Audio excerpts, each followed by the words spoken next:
all viewers of MRL TV, it's the international news. I'm Nakato Perina. These are the headlines. Vaccine holding threatens global supply via COVAX World Health Organization. Myanmar diplomatic revolt widened as anti-coup protests return. Body of a woman missing in Japan 2011, tsunami finally identified.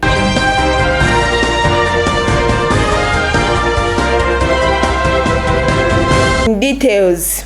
Anti-coup protesters returned to the street and threatened violence in Myanmar to continue their demand for the generals to step down. Kesimile has the details.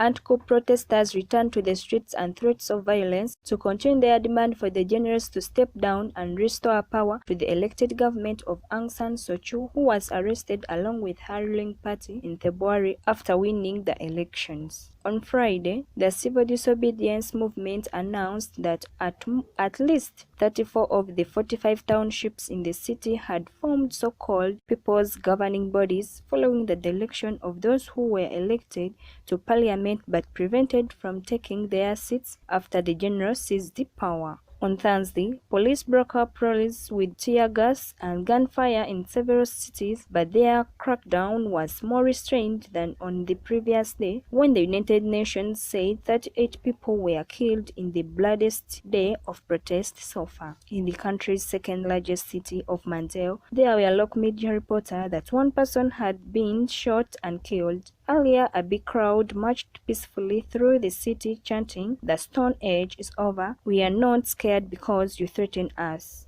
In the city's Sangchuan township, demonstrators were seen setting up barricades and hanging pictures of those killed since the protests began. The images posted on social media show hundreds of protesters carrying shields, wearing hard hats, goggles, and masks to protect themselves from security. On the diplomatic front, the United States has unveiled new sanctions targeting military conglomerates after the death of dozens of civilians protesting against last month's coup, where more than 1,700 people had been arrested, including 29 journalists. In Washington, it was unclear whether Myanmar embassy was still representing the military government after it issued a statement condemning the death of civilian protesters and called on authorities to fully exercise utmost restraint. World Health Organization chiefs urges countries to waive intellectual property to allow others to make vaccine more quickly. Perina has the details.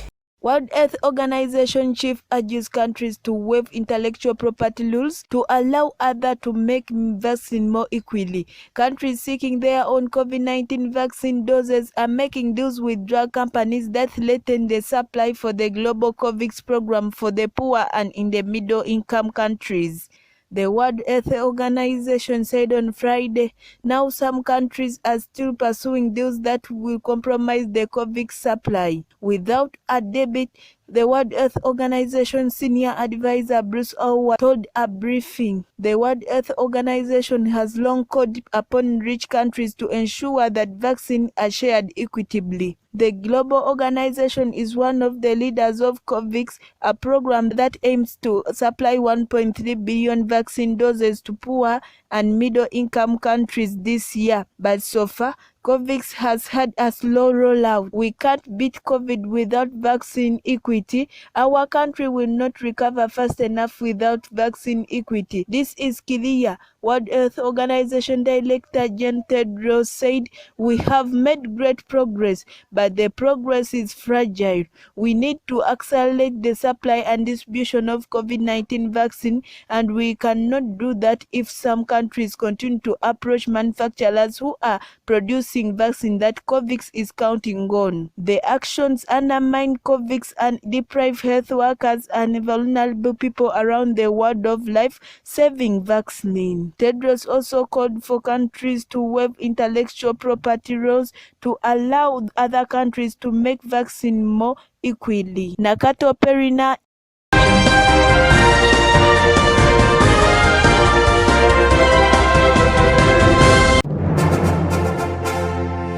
glance at the Americanism empowerment. When you take a sport or either take a deep look at the way the Americanism department is devoted to the practice. It is hands-on to every participant and backed by the well-stocked studios of Royal FM and Amarillo TV. The department has fed the group of practice with outstanding personnel backed by professionals in the practice, and it is seen from the products of the different students. Take a glance at every sector. The Royal FM has all the required machines and personnel to release a well-backed student. The Amarillo TV now has some of the most competitive programs in the media world. It is Mutesa One Royal University Journalism Department.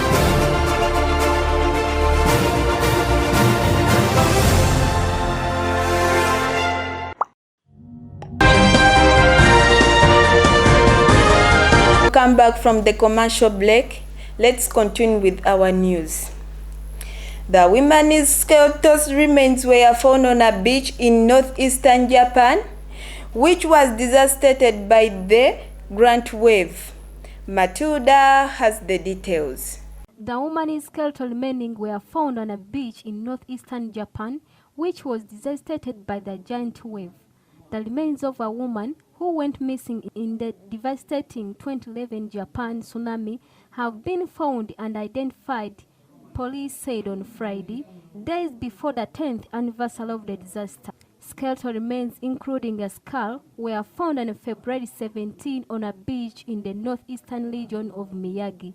A local police spokesman told the AFP news agency. Forensic, dental and DNA analysis this week revealed her to be Natsuko Okuyama, a 60-year-old from Higashima-Tsushima who disappeared as the wave of black water swept ashore on March 11, 2011, he said. The confirmed death toll in the 2011 quake, tsunami and nuclear meltdown stood at 15,899 in December 2020, according to Japanese National Police Agency. But more than 2,500 are officially still considered missing 10 years after the disaster that has left many families in limbo, feeling unable to fully process the loss of loved ones whose bodies have never been retrieved. Local media quoted Okuyama's son as thanking the person who found the remains. Matilda Namakade, Amarillo TV. The Non-Pastoral Congressional Budget Office warned that by 2051, the United States debt will skyrocket to 202% of its gross domestic product. Ruth has the details. The Non-Partisan Congressional Budget Office warned that by 2051, the United States debt will skyrocket to 202% of its gross domestic product from 102% this year. The debt will be equivalent to 202% of gross domestic product by 2051 from 102%, the non-partisan arm of the legislature said on Thursday in its long-term budget to outlook its project or 195% in 2050. This was unchanged from the prior report whose forecasts ran throughout the year.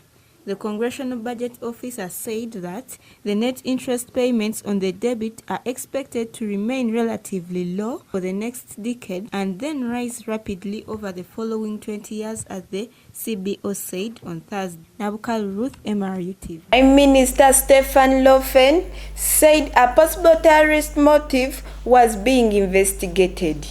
Joanne has the details.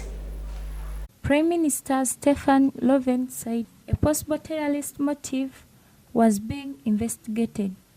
A man armed with an axe attacked and injured 8 people in a southern Swedish town on Wednesday before being shot and arrested, police said. In the light of what has emerged so far in the police investigation, prosecutors has initiated a primarily investigation into terrorist crimes, he said, but he did not elaborate. Shortly after his statement, investigators at a police press conference said they had started a primarily investigation into attempted murder with details that makes us investigate any terrorist motivates. Police said the man in his 22nd attack at people in the small town of Ventlanda, about 108 kilometers southeast of Gothenburg, Sweden's second largest city. His motive was not immediately known.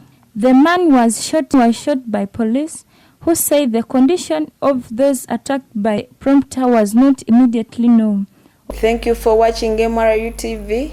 Don't forget to subscribe on our YouTube channels, Facebook, Twitter, Instagram, MRU Kakeka. Stay tuned for more news. Nakato Perina.